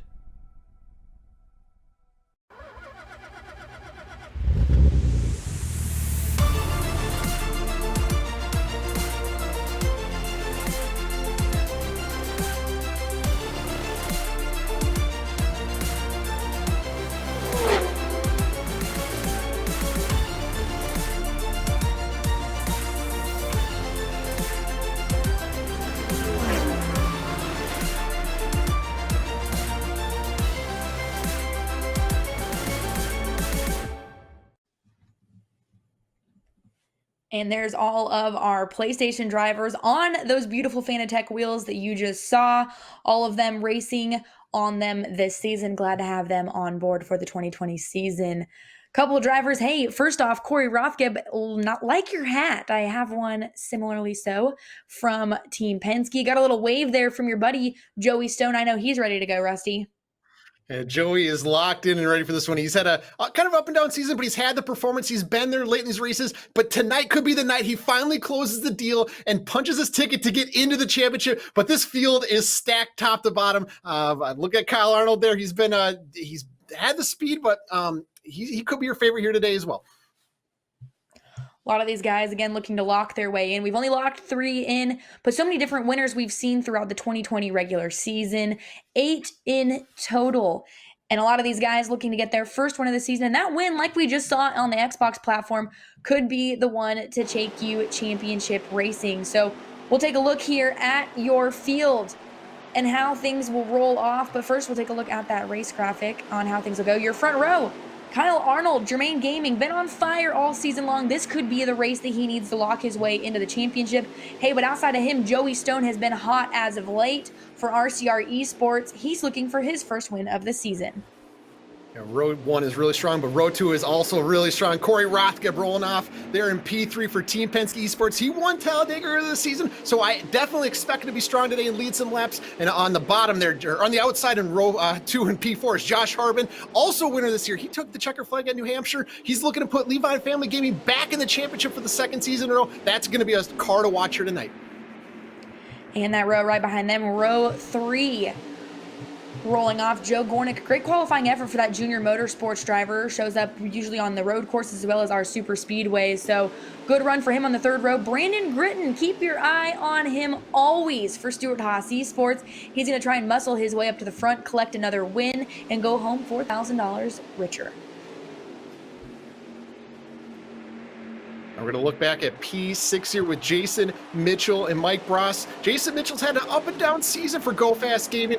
He's led some laps at Talladega as well, but he's looking to shock and surprise the field here tonight and get to the championship. And Mike Bross, my buddy Mike, he's 2nd overall draft pick this season, comes in, had a really strong segment there, and he told me he's had this race circled all season. Before they even started the season, he's been building this car, so look for Mike Bross to be strong and impress and get this wild card win here tonight. And in row 5 on that inside, that bright green Interstate Batteries Toyota Camry, Josh Parker locked himself in segment 3, has been on a hot streak. 2 wins in a row, and then that segment win for Gibbs Gaming. TJ McGowan for JDG Daughtery on the outside of him in row 5. And P11, we're looking at Brandon Hanna for Roush Fenway Gaming. He says he has a really fast car, but he's got a lot of work to do to get to the front. And on the outside there in P12, Cody Giles, he's won twice this season at Vegas and Iowa, but I expect him to be incredibly strong here at Daytona. I've raced with this guy. Look for him to go from the back to the front. And rounding out the rest of your field, starting from the back though, on the inside, Maxwell Castro. Good starting spot for him because he's locked in, so he'll try and make his way to the front. Nick Jobs, also winner earlier this season when he won the first race out. Rounding out your field. Your field is set. We're getting ready to go racing for the final position, or the final chance to lock your way in. Your front row right there. It's going to be wild, Rusty. Look at the excitement from Joey Stone before the green flag even flies. He's ready to go. I'm ready to go. Get your popcorn ready. This is going to be an unbelievable show. And here they go, your front row leading the field to green. Kyle Arnold, green flag is in the air. Joey Stone quickly jumps down to the bottom. That's something that our front row has tried to do all evening long, unable to do so. Joey Stone gets it done, tucks down behind Kyle Arnold. Rothke behind him, pushing Josh Harbin, tucks in line as well. Immediately, Rusty, we didn't really see an outside row form, but Joey Stone with a huge run is going to try that outside groove, gets no help. Quickly, Rothke tucks to the back bumper of Kyle Arnold and says, hey, buddy, you're not coming in here. So Joey Stone dropping quickly, Rusty. Yeah, it's unfortunate for the driver of the 8, but when you leave that bottom open, you leave a little bit of opportunity for Corey Rothke to get in underneath you, whether you're buddies or not. They're going to take that position from you every single time. So all that excitement for the driver of the 8, he's got to kind of reel it back in and get back in the line here and refigure out a new plan to win this race. But everything's going according to plan right now for Kyle Arnold. He's on the pole. He's been one of the strongest drivers all season. He's going to try to keep this thing out front, but he's also got to save fuel while he's out front because when you're out front, you're burning more than the guys behind you. So a little bit of gamesmanship and a little bit of I say they're playing checkers because they're dragging the brake. They're lifting in weird spots to kind of shake up the field behind you. And we're seeing the outside line here try to get some momentum here with Corey Rothke and Joe Gornick, but they're going to be kind of hung out to dry here as you see the bottom work. And Mike Bross is already up into P3. That's a guy I got circled like we saw in race 1. I was kind of circling Slade Graven 21. The 44 is probably the guy to keep an eye on here today to win this race. And these guys know their strengths throughout the season. A couple of them that like the road courses, a couple of them that like our super speedways. And Mike Bross, you'd mentioned it, Rusty, has had this circled. Kyle Arnold and Josh Harbin, though, have had pretty solid seasons. They're usually quick each and every race. Woo, bobble there by Josh Harbin, though. Mike Bross pushing him. He's in the middle here as this group starts to break away. Arnold and Harbin, though, not locked in, nor is Mike Bross. Right now, the first driver that is locked in is Brandon Gritton in the 4th spot. But we just formed an outside groove, and quickly at that, Gritton being pushed by Josh Parker. The outside line now taking a run at your front runners as Gritton and Arnold side by side for the lead. Yeah, really strong run on the outside by Brandon Gritton. You see the side draft working a little bit right here. Mike Bross made a little bit of contact on Josh Parker in that P5 position, maybe kill the run a little bit, but really, really fun to watch these guys go for it, especially Brandon Gritton. You know he's ready to go. Like any single corner, he's not going to hold back, and he's looking to get experience and get that momentum here on the high side and kind of maybe save it for later. But we talked about that the top 3 drivers in the field, top 4, have not won a segment, and they are competing against each other to win the wild card race. So it could come down to the win. It could come down to the highest finishing order. We'll see how it plays out if Gritton can work his way up front, but that's an important piece to keep an eye on through the day, because if Gritton wins the race, or if Maxwell Castro wins, or if Josh Parker wins, it's going to come down to the guys that are not already in the championship, their finishing position to get in the wild card. I kind of stumbled there, but these guys are racing against each other, or race within the race to be the highest finishing non-championship contender, and that's how they're going to get their ticket into the championship. And this PlayStation platform all season long, Rusty, has been so exciting to watch because while we have drivers like Buttafuoco and Brooks who have been absolute standouts in the Xbox side of things, again, we've had 8 different winners so far in our regular season. So to see a new winner tonight would not surprise anyone at all. But only 3 of them have been locked in, and really going into each segment for the most part, it was anyone's game. All of these drivers so equally competitive. So I've been looking forward to this race more so because there's so many different drivers really that have a chance at getting that lock-in position, going home $4,000 richer. Kyle Arnold, I know this is the spot that he's been looking for because he's been so close to lock-in multiple segments, and now he has a final chance tonight leading the race. Josh Harbin as well out of Alabama. I know he's looking for an opportunity tonight because he's been close, been caught up in some misfortunate events, and as of late, you mentioned it, Mike Bross has been strong, he's been fast, he's good here. Right now, those drivers are running top 3 at the moment. McGowan, though, already up to that 4th spot, bringing with him Brandon Hanna. I think that we're going to see an interesting play on fuel strategy here, though, Rusty, because these guys, they tend to shake things up. As you say that, I saw that the field get a little wild there, but you're right. When they get in line behind each other, they're trying to save as much fuel as they can. The bottom line right here, actually right now, is playing some defense here on the outside line. When they're nose to tail like this, they're trying to get the fastest push they can to kind of give themselves all that momentum down the backstretch here. You're going to see maybe somebody get a high run on the outside of Mike Bross here. Let's see what plays out, but they definitely want to be nose to tail here at Daytona and give the guy a push, get in the draft, and it's because sometimes your best offense is your best defense here at the bottom. You want to stay You want to stay on the bottom here at Daytona and make it really hard for the guys behind you to make the outside work. We see the guy legging back. Jason Mitchell's legging back a little bit. Look for him to get a big run down through 1 and 2 on the backstretch here. He might be setting something up here with Cody Giles. Cody Giles started dead last, so he's working his way forward. But yeah, look for the high side to come into play right here with about 33 to go. These three, you think their bumpers were attached, pushing each other. Good run, though, by McGowan on the bottom. Quickly reeling in, getting some assistance from Mitchell, like you'd mentioned. Big run through the corner there. The whole field now starting to stack back up. For a minute there, those top three were starting to break away, but the rest of the field has caught them. Brandon Hanna with a good run. We saw him run well in that preseason at a race like Fontana. Similarly so here at Daytona, currently in the 6th position. Brandon Gritton was up front there, again got caught outside of the draft, has slipped back to the tail end of the field, but they don't count him out. Still 33 laps to go. He'll try and muscle his way back to the front of the field. Gornick as well, he was up front. Joey Stone, Castro, Parker, those guys all have had speed all season long, and the race still has quite a ways to go, so I wouldn't be surprised after a pit cycle or maybe a little chaos that I foresee with these drivers, because there's so much on the line tonight, Rusty. These guys have been practicing for weeks, like you'd mentioned, months even, some of them, fine-tuning a car for tonight's race. And now it comes down to it, they're ready to go. Someone like Bross has this circled and is in that top running position, but we're gonna see a couple guys maybe make some moves out of desperation, you could say, to lock themselves in.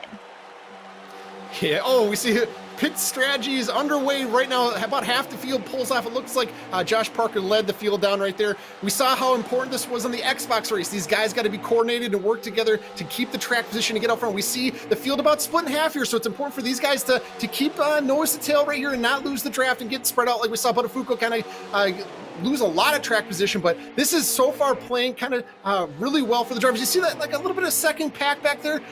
That they got to work together and try to reel in these guys as best they can, because this could be putting them in bad position as for the end of the race. It's just so important to stay with the lead pack, stay together, and pit with everybody together at the same time. We'll see if they pull off together right here. It looks like they're going to take another lap around here at Daytona.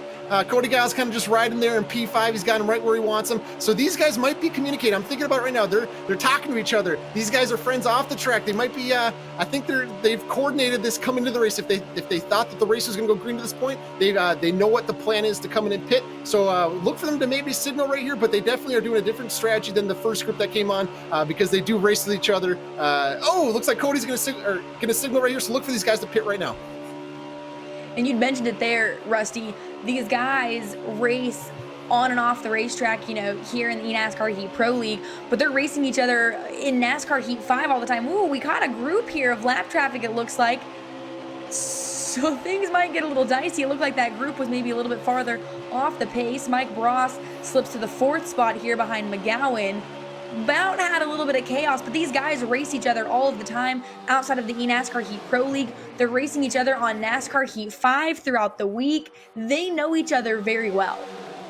Yeah, when you race around each other so much, it's just only naturally kind of form some allies and some friends on the racetrack that you're comfortable racing around. And I think that shows you the two kind of groups on the PlayStation 4 side. That's split in half. The guys that are just like being around each other, want to be on the same strategy and work together. And then you see the other ones with Kyle Arnold, Josh Harbin, Mike Bross, Cody Giles, Corey Rothka, Joey Stone. They're buddies off the track with the outsiders. So it's just fascinating to see kind of this play out where you got two kind of distinct strategies. So it'll be interesting to see when the second pack comes down to pit. They did catch the leaders there. They weren't able to put them down a lap, but they're riding back in the draft right now, kind of saving fuel. So quite a different strategy there. So I'm keeping an eye on it for Kyle Arnold to pull off on the pit road soon here.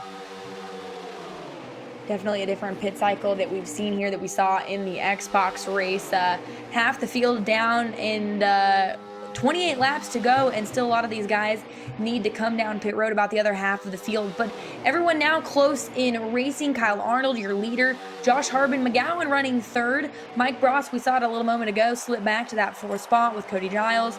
Really that gap starting at 9th place, about a lap behind Jason Mitchell, Jobs, Hannah, Parker, Castro, and Britton, trapped outside of the 42-second bracket.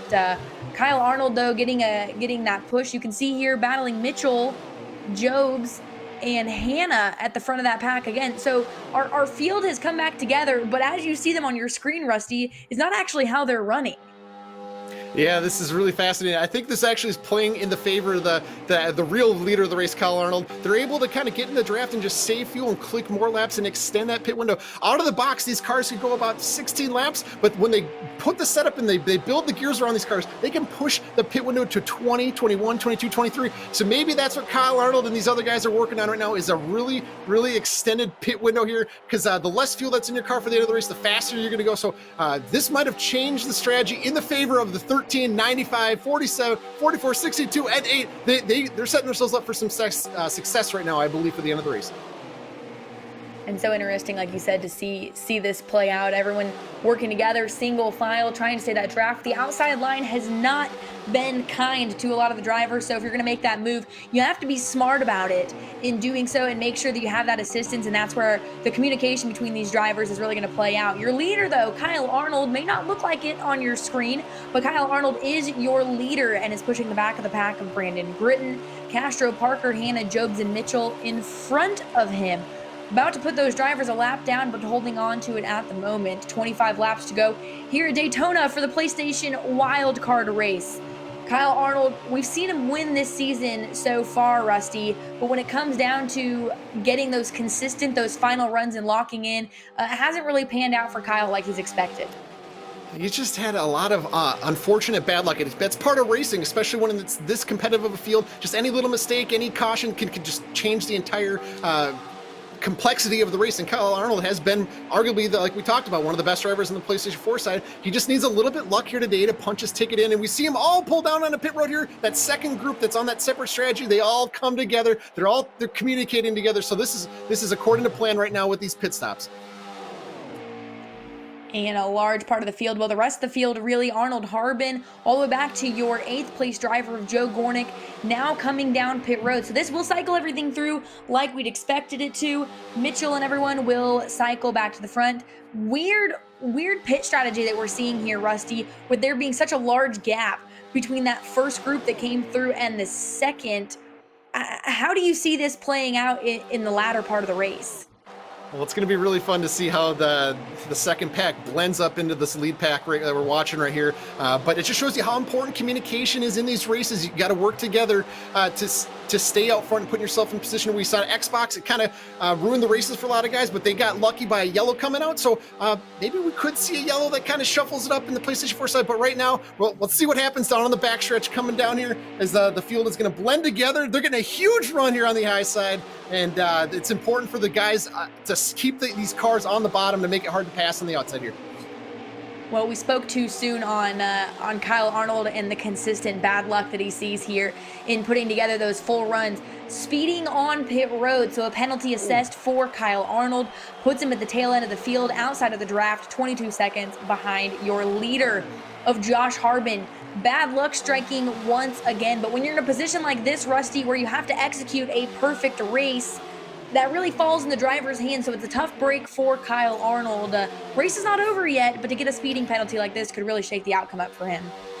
Sometimes it's tough pulling down pit road at a plate track when you got everybody nose to tail. You kind of want to send it in there a little bit deeper than you normally would if you're out there by yourself, because you don't want guys to pile into you. You don't want to get wrecked. You just push it a little bit harder on pit road entry. So maybe that's what got Kyle Arnold there, just being a little bit aggressive, but also just trying to be safe. And it's just unfortunate, like we talked about, these mistakes, the bad luck. But this one is kind of on him, unless he was pushing at pit road at a higher speed. But just a really tough break for the 13. He's going to need a yellow to be back in the scene. But this battle for the lead is really heating up. This is the bottom line is kind of working together. The high side is the first group that came into pit road together. So this is kind of a battle of two teams working together. But this is really getting mixed up with Jason Mitchell going underneath Jobs on the high side. So see Mike Frost maybe getting a little defensive peek in high side to maybe block a run from Corey Rathcup on the bottom here. But yeah, this is getting to be a really intense part of the race, because this is going to be all about track position, all about trying to keep your spot on the bottom and within reach of the leader. Right now, Josh Harbin is in the spot you probably want to be. But yeah, Mike Frost is just kind of doing his thing. He's riding. If he peeks out like that, that's normal. That's what you want to do. He's not trying to lift. He's not trying to drag the brake. He's just peeking out a little bit high to maybe scrub a little bit of speed and maybe take a little bit of peek in that rearview mirror, maybe block. We see Mike Bross block at Talladega coming to the finish. So keep an eye on Bross to kind of use some of that mentality late in the race, just to do everything it takes to maybe punch his ticket in the championship. But we're right on board right now with Mike Frost and Josh Harbin. Look at Mike. He's having a lot of fun out here today. I wish you could hear me. I know I get a smile out of him, but he's probably feeling the pressure a little bit. Josh Hartman, he's just cruise control. He's one of the most confident drivers in the league, and I've raced with this guy at Daytona. He's going to be really tough to pass. But speaking of making a pass, Jason Mitchell is making the high side work. At least he's trying to with Nick Jobs, Hannah. And I like to see Mike Bross, you'd said it, had his hand almost rested on the center of the wheel there, as if he's cruising here at Daytona, but he's not cruising at all, running in that second spot. It's a battle, to say the least, between these drivers. Harbin in protect mode over Bross. Rothgibb now up to that third spot for Penske. Could we see a Penske wildcard sweep? Running in that third spot, but right now, no one is locked in the PlayStation platform up until the 7th spot. So your top 6 drivers right now are all racing not only for the lock-in, but the extra cash right now, which could shape up to be a wild last 20 laps here in the PlayStation platform. Bross started to peek out there a little bit. Rothgibb, Giles, these are good guys to have behind you pushing. Yeah, you talk about that. This shows you how tough this race is going to be. You're going to have to win this PlayStation 4 race to punch your ticket to get in. You can't just ride P2, P3, maybe play a little bit of defense. You got to be out front. You got to somehow get out front and then play some defense. So the winner, the person who wins this race, in my opinion, is going to be the one that punches their ticket, and that's how competitive this is. Just look at Mike Bross there. He's being offensive while being defensive. The guys are trying to get some experience later in the race, running the high side with Jason Mitchell, Corey Rothgeb. They're trying to make this thing work. It looks like it was Nick Jobs there on the high side. So that's kind of a teammate working together with Josh Parker on the high side with Brandon Gritton. So a little bit of, like we talked about, just 2 different teams out there on the racetrack. Just the friends are on the high side together, and the other group of friends is there on the bottom working together. But yeah, look at that. Mike Bross is just thinking about throwing a little bit of block on Jason Mitchell, but thought better of it. Pulls back in the line. He's pushing Josh Harbin really hard down here into turn 1 and 2. But look for this run on the high side to maybe fail and drift back here. You're going to see them lose a lot of momentum as they're pulling back into line here. But yeah, they're storing this information for later in the race to maybe make a run on the high side, because that's where you're going to need to make the pass, is on the high side at Daytona. You can't go below the yellow. You got to make something work with a friend on the high side. So Jason Mitchell is showing maybe a little bit of teaser for what he's got in store later in the race. And that's one thing I'll give Jason Mitchell in that little Joe's Auto Ford. He's taking risks. He's been the one at the front of the pack that's been peeking out, trying to get some assistance on the outside groove. We've seen it multiple times now in the last, 5, 7, 10 laps. He's willing to make that move out there and try and get a group rally behind him on that outside groove, but you need that extra help, like you said, Rusty. A few cars just can't jump out there and make that outside groove and that draft work. He's really got to get a pack behind him, so he's almost trying to motivate all of these other guys, but a good run getting collected here. Woo!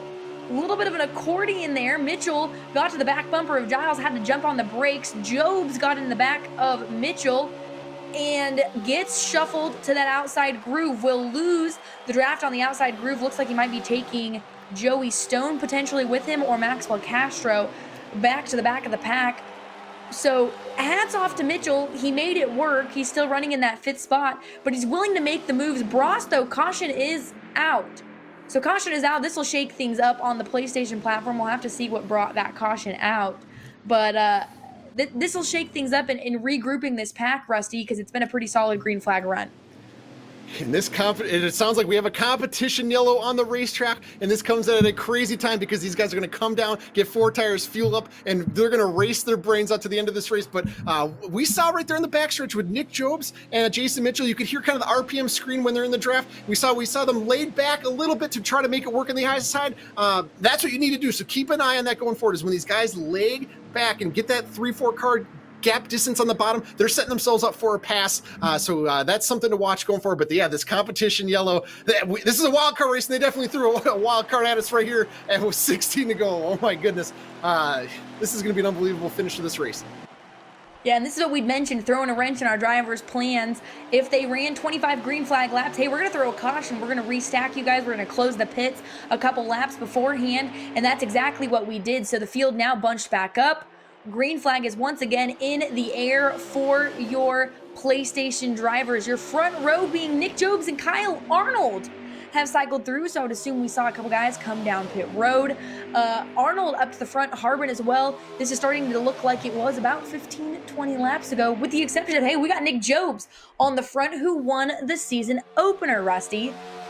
Yeah, Nick Jobs, he's definitely going to use any strategy he can to win any race like he did at Homestead. And tonight, I believe he took a little bit of splash of gas there, just enough to get him to the end. So he's probably running on old tires, so it's going to be tough for him to hold the bottom here and hold off these guys behind him. But he's going to have to do anything in his power to try to clinch his ticket to get into the championship. So keep an eye on the 25 to make that car really, really wide, because he needs to win and get in. But Kyle Arnold, he's getting a good push from his buddy Mike Ross on the high side. Cody Giles right there as well. They're going to have to be nose to tail to make this thing work. But there's, oh, yep, you see Josh Harbin kind of right on cue. These guys are communicating together. Oh, kind of a shuffle there is maybe Jason Mitchell probably hit the apron right there and stacked up the guys on the bottom, but they're going to have to really work together right now and get coordinated to make this high side work with 12 laps to go.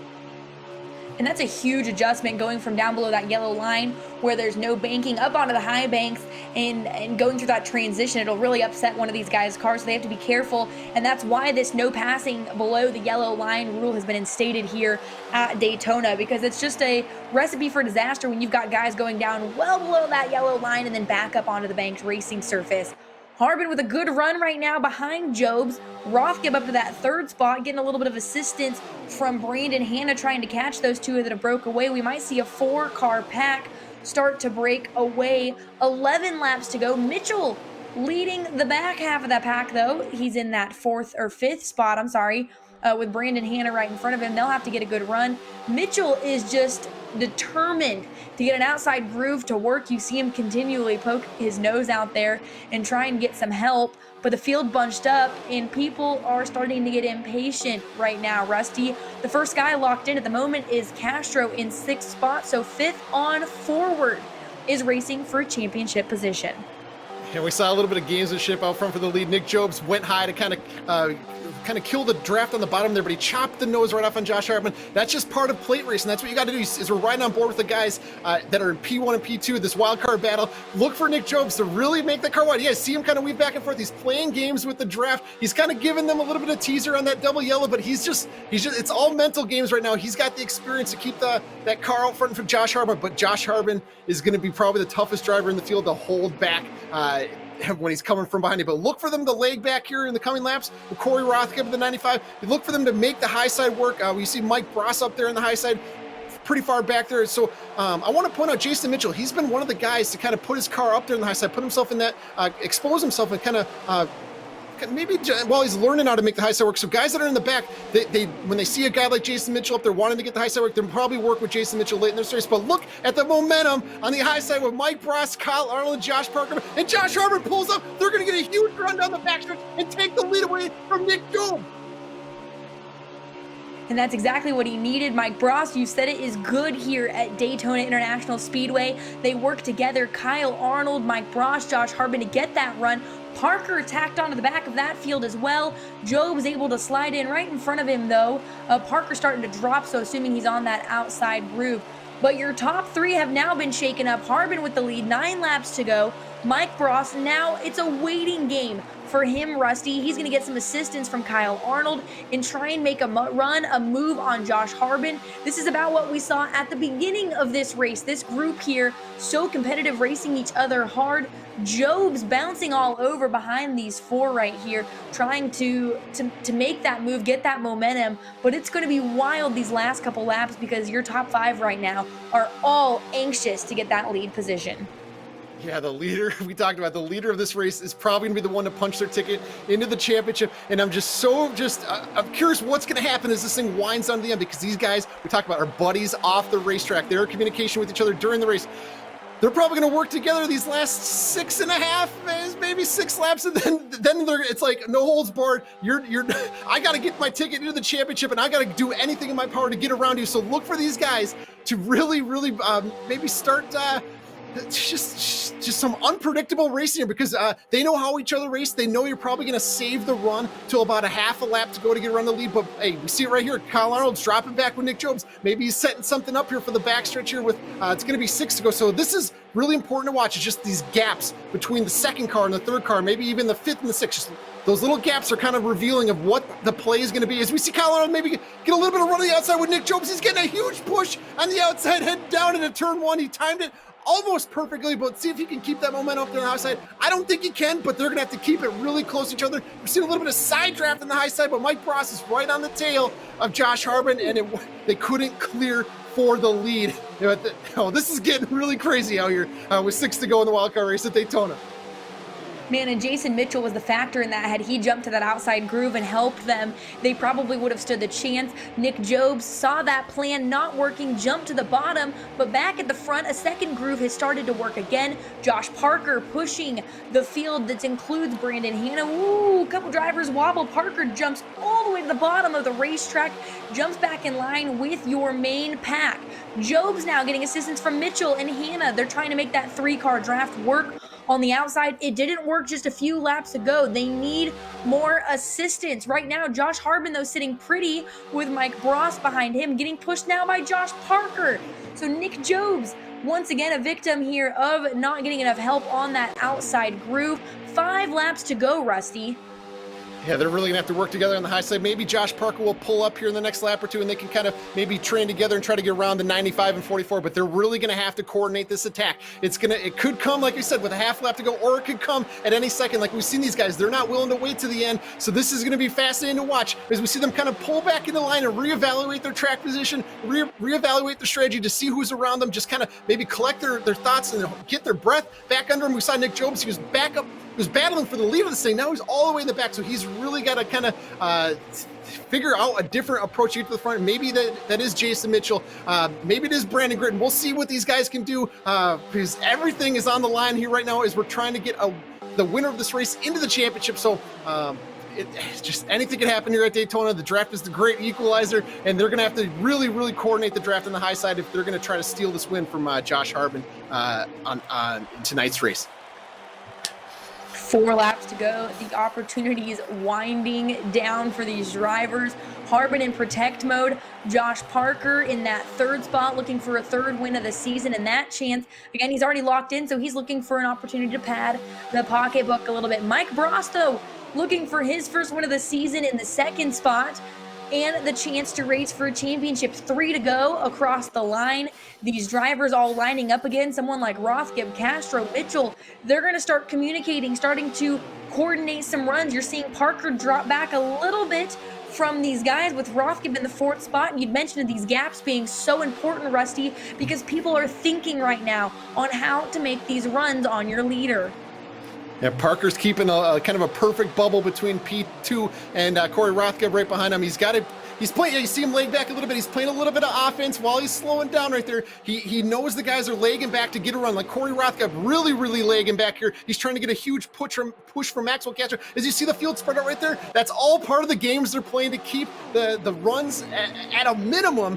Because if you give a guy any type of run, especially when they're coming from that far back, they're going to get a huge pull, a massive run, and that's how the pass is going to be completed on the high side. But look at the high side working right now. We talked about Jason Mitchell. He's been the man on the high side. Let's see if he can carry the momentum here and work his way up and towards the P3 position. Oh, contact in the back. We're going to have a yellow coming with 1 to go at Daytona. And the big one, there it is for the PlayStation platform. The caution will fly. Castro, who's in the 5th spot, you see him there just now bounce off the wall. Jobes around as well, collecting a little dirt on the underside of his Hendrick Motorsports mobile. This shakes everything up. This will change the outcome of the race. Everyone's going to be looking for your leader, trying to get that position. It's going to be a green-white checkered shootout, Rusty. I cannot wait to see this lineup coming to the green. Mike Ross has been working with Josh Harbin all day right at P2, but now he could potentially be starting the outside of him, and that's not where you want to be at Daytona. Just we see the big one breaking loose. That's what happens when they got a wild card and a ticket punch to the championship on the line. It's just you got to try to get everything you can get here at Daytona, and the track is narrow and things can escalate quickly. But this we talked about changes everything. Can't wait to see how they stack up here because the bottom is the place you need to be with 2 to go at Daytona. Man, Mike Ross on the outside groove. Josh Parker's going to be on the bottom, pushing Josh Harbin. That's a pretty stout little group as we get ready to come to the green flag once again here for your PlayStation driver. So green flag is in the air. It's a shootout. Harbin with a good restart, Parker pushing behind him. Again, Mike Ross, this outside groove really not panning out for any of our drivers on the restart. Mike Ross starts to slip away, bouncing off of each other. Castro looks like he bounced off of Corey Rothgib. We've got one in the wall, but everyone so far keeping it straight. Castro, little bobble there, may go to the infield, and we may see a caution come out, but right now Josh Harbin still your leader over Josh Parker. There's that caution, Rusty. Yeah, the caution comes out. Josh Harbin's got to be like, "Are you kidding me? Let's keep it clean. Let's get this thing finished. I want to get to the championship." So the 95 is probably really upset at this point. He's probably got some lot of excitement in his cockpit there. But Josh Harbin, he looks like he might be starting the outside here. Brandon Gritton could be lining up on the inside behind Josh Harbin. That could really shake things up. We know how aggressive he can be, but this is coming like we see. You can't give an inch here at Daytona because you're going to lose all that momentum, all that speed, and you're not going to make your way into the championship if you give up anything. Well, we'll try it again here at Daytona. Another chance to lock in, the final chance to lock in. Josh Harbin right now, is nervous. He restarts on the inside. Josh Parker, who was behind him this last restart, is probably not thrilled with that last caution because that puts him on the outside groove. So green flag will fly once again. He'll need some assistance on that outside groove to make it happen or get down as quick as he can. Hey, take a look at who's right behind your leader, Josh Harbin, Rusty.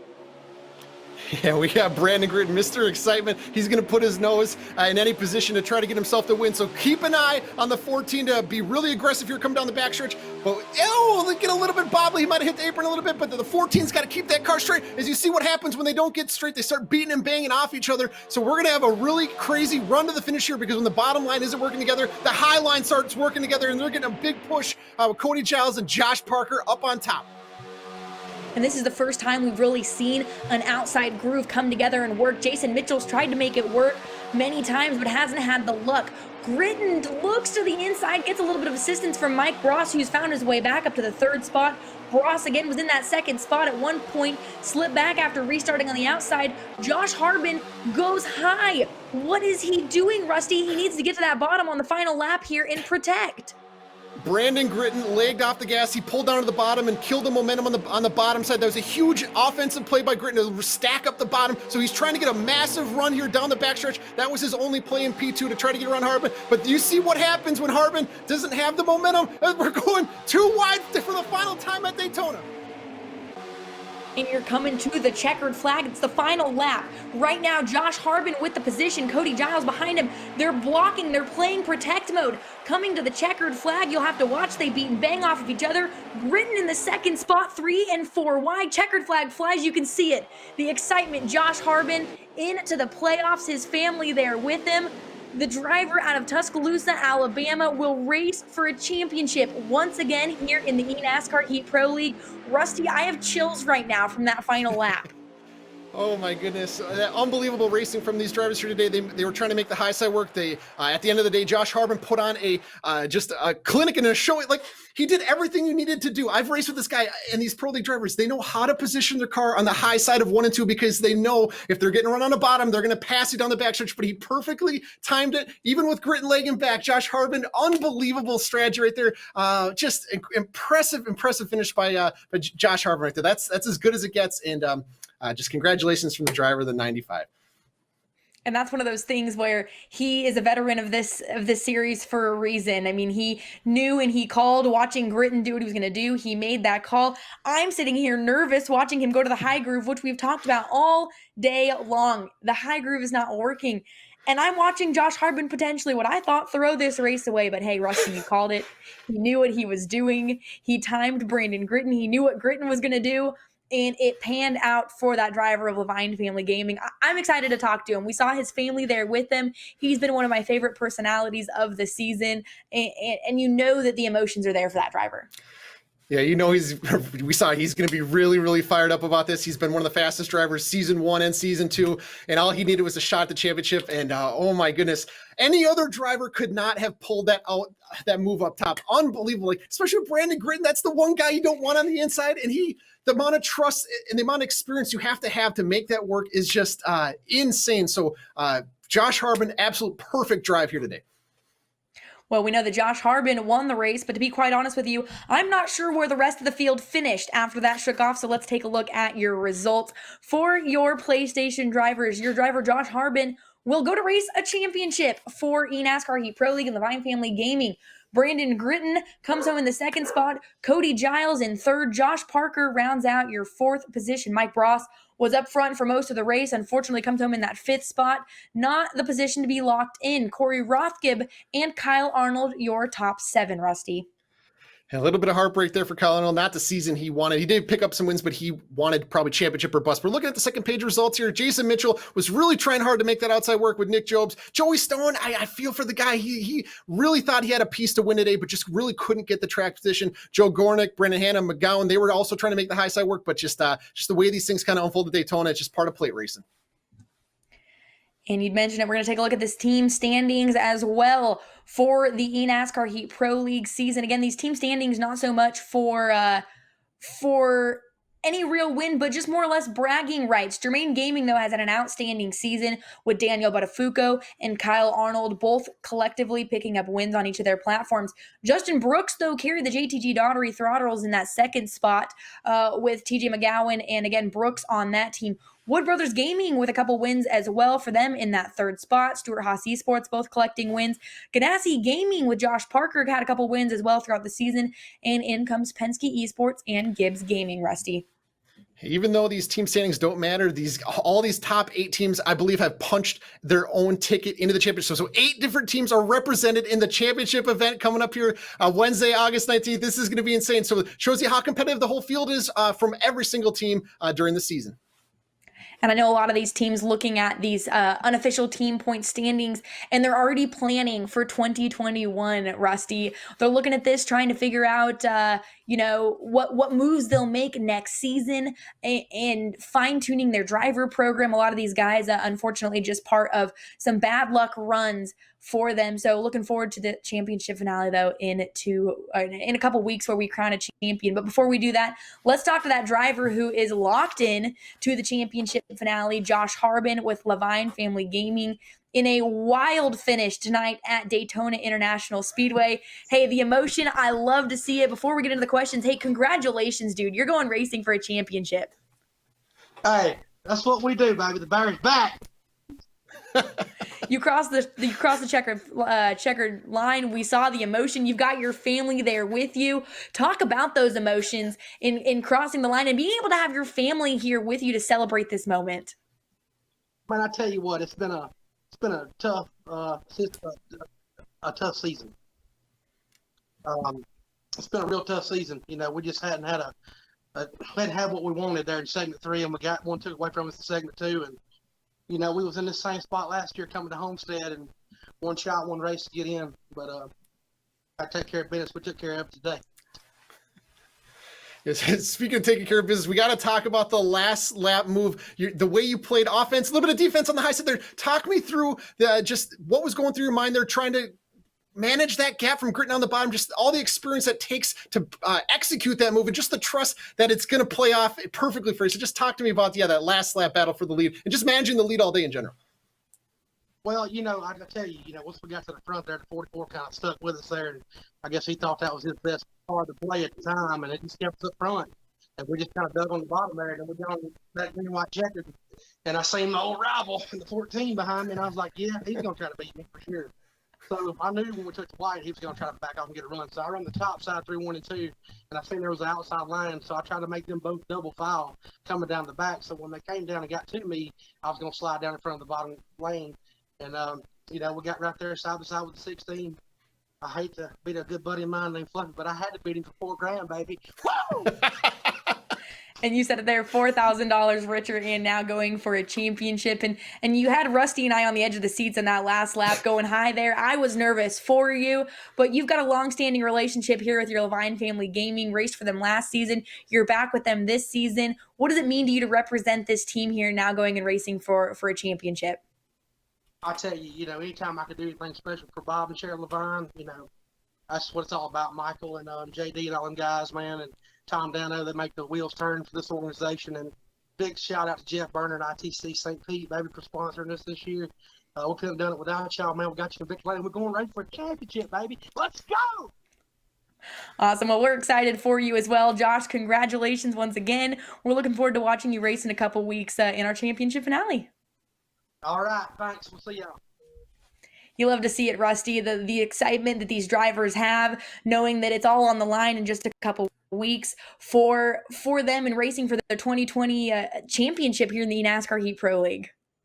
It just shows you how much it means to these guys to see all the hard work pay off. You got the $4,000 on the line tonight, but in a couple weeks, it's a $60,000 prize pool with the championship. So a little bit extra reason to celebrate from Josh Harbin here today. And let's take a look at those drivers who are officially going and racing for a championship. We've talked about it at the top of the show on who would be racing earlier on in the season. In segment 1, it was Justin Brooks and Maxwell Castro who locked themselves in, JDG Daugherty and Chip Ganassi. And you said it, 8 different teams racing for a championship. Rusty, this is a perfect scenario. But take a look at who won segment 2. Yeah, Daniel Botafuco has been really strong in Xbox all season, right there behind Justin Brooks, just right at his heels. And then Brandon Gritton, we talked about him in the post race. He's always finds his way up front late, and he's always going to add to the drama. So he's going to be someone to watch when we come to this championship race at August 19th. And in that final segment, segment 3, we saw Josh Parker with Gibbs Gaming have it locked up. Slade Gravid, who finally pulled through and locked himself into the championship finale with Wood Brothers Gaming. And then it came down to tonight, Rusty, 2 more drivers that we will see race in that championship finale. Yeah, Brian Tedeschi, he put himself in position. He was played a little bit of defense right at the end. He did what he had to do to get to the punch his ticket in. Josh Harbin, absolute perfection behind the wheel to keep the car up front, play defense. With 1 to go, he held the whole pack back, and that's what you got to do if you want to try to compete for a championship. And we'd mentioned at the top of the show, that championship finale, the date has been set. It'll be August 19th, Wednesday at 8 p.m. We want to see you guys there. It is sure to be a wild event, Rusty. 8 different teams, 8 different drivers racing for a good amount of money. And hey, the bragging rights to be the 2020 eNASCAR Heat Pro League champion. I cannot wait for them to reveal this championship format in the coming weeks. So keep your eyes on the socials. We have a lot of exciting news to share, a lot of cool content as we lead up to this championship event on Wednesday, March 19th. Well, congratulations again to our winners for locking themselves in this evening. It was an exciting race, to say the least. And we're looking forward to crowning a champion in just a couple weeks. For Rusty Wallace, I'm Hannah Newhouse, and we will see you guys in just a few short weeks for the championship finale here in the eNASCAR Heat Pro League. Good night, everyone.